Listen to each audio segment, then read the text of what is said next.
Sabe, o coração de um animal é quase uma orquestra de impulsos elétricos, tudo funcionando em perfeita harmonia. Mas, e quando o maestro, digamos assim, perde o ritmo? É aí que a coisa complica.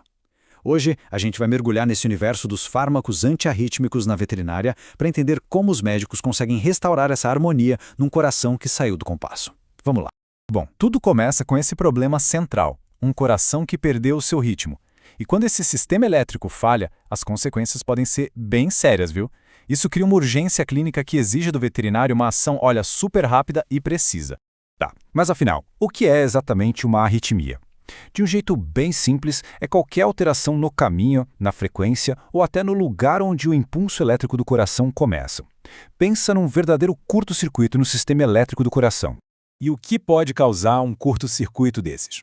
Bom, a lista de possíveis culpados é enorme e bem variada. Pode ser desde um trauma físico, uma infecção viral ou bacteriana, até problemas no próprio coração, desequilíbrios químicos no corpo, enfim. Isso já dá uma ideia do tamanho do desafio para fechar um diagnóstico. Ok, para a gente conseguir consertar um sistema que não está funcionando direito, a primeira coisa é entender como ele deveria funcionar, né? Então, vamos dar uma olhada bem rápida em como é a fiação elétrica normal do coração. O ponto de partida de tudo é o nó sinoatrial, ou nó SA. Ele é o maestro da orquestra cardíaca, sabe? É o marca-passo natural do corpo. É ele quem dispara o primeiro impulso elétrico que vai definir a velocidade e o ritmo de cada batida. Logo depois, esse sinal elétrico chega no nó atrioventricular, o nó AV. Ele funciona como um porteiro, um portão elétrico. Ele segura esse impulso por uma fraçãozinha de segundo. E essa pausa, gente, é fundamental. É ela que dá tempo para os ventrículos se encherem de sangue antes deles se contraírem para bombear. Com essa base bem entendida, a gente já pode começar a organizar o tratamento. E a ferramenta principal para isso é a famosa classificação de Van Williams. Ela basicamente agrupa os medicamentos pelo jeito como eles agem na eletricidade do coração.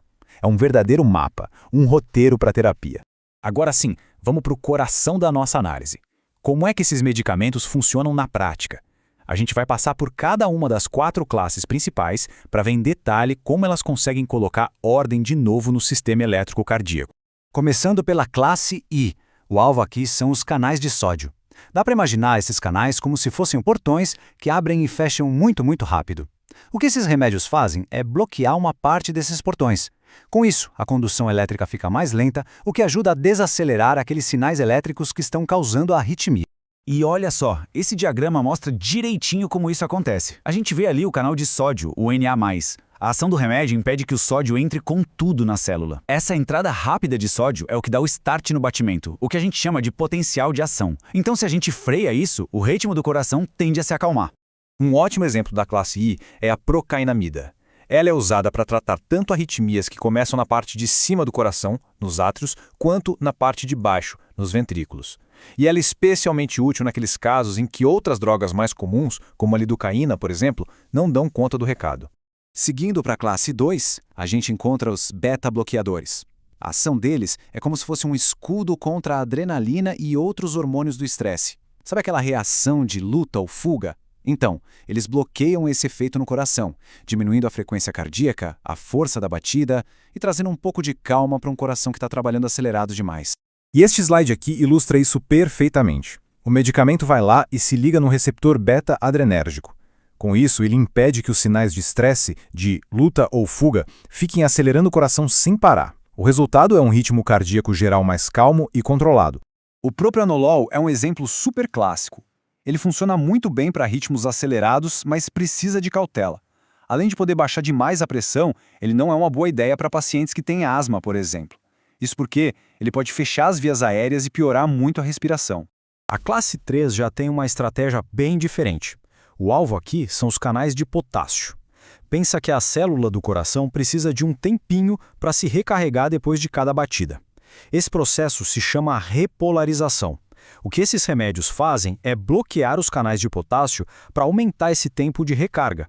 Com isso, a célula fica menos afobada para disparar um novo batimento antes da hora. Olhando aqui no diagrama, a gente vê exatamente onde o truque acontece. O bloqueio do canal de potássio, o K+, estica o que a gente chama de período refratário. Na prática, é como se ele desse para a célula do coração um tempo de descanso um pouquinho maior entre uma batida e outra.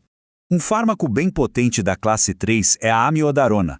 Ela é muito, mas muito eficaz, principalmente para controlar a frequência cardíaca em arritmias supraventriculares. Só que o uso dela exige um monitoramento bem de perto por causa dos possíveis efeitos colaterais, que aparecem principalmente quando ela é dada na veia. E, finalmente, a classe 4.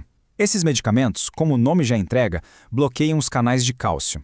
A ação deles é mais forte lá naqueles nós que a gente viu no começo, o sino atrial e o átrio ventricular. O resultado? Eles diminuem a frequência de disparos do marca-passo e também deixam a condução mais lenta naquele portão elétrico. E aqui está a peça final do nosso quebra-cabeça no diagrama. O bloqueio do canal de cálcio, o CA2+, reduz tanto a frequência do coração quanto a força com que ele bate. Esse é o último dos 4 grandes mecanismos que os veterinários usam para colocar o ritmo cardíaco nos eixos. O diltiazem é um exemplo chave aqui da classe 4. Ele é uma carta na manga para aquelas arritmias supraventriculares que não melhoram com outros remédios. E como era de se esperar, já que ele diminui o ritmo do coração, ele pode acabar causando uma bradicardia, que é o coração lento demais, ou uma queda de pressão. Mas calma, que a história não acaba aqui. Existem alguns medicamentos muito importantes que não se encaixam direitinho nessa classificação de Von Willems, mas que nem por isso deixam de ser ferramentas vitais no dia a dia da cardiologia veterinária. Vamos passar o olho em alguns deles. Primeiro, a digoxina. É um remédio antigo, mas ainda muito útil para controlar ritmos que estão super rápidos, como na fibrilação atrial. Depois a gente tem a atropina e a terbutalina, que fazem o exato oposto. Elas servem como um acelerador para corações que estão batendo devagar demais. E por fim, o sulfato de magnésio, um mineral que vira um remédio crucial para um tipo bem específico e perigoso de arritmia ventricular. Então, o ponto mais importante de tudo isso é o seguinte: tratar a arritmia é uma arte. É um ato de equilíbrio muito delicado. E o grande paradoxo é que qualquer medicamento que a gente usa para corrigir um ritmo errado tem ele mesmo o potencial de criar um novo ritmo errado. É o que a gente chama de potencial pró-arrítmico.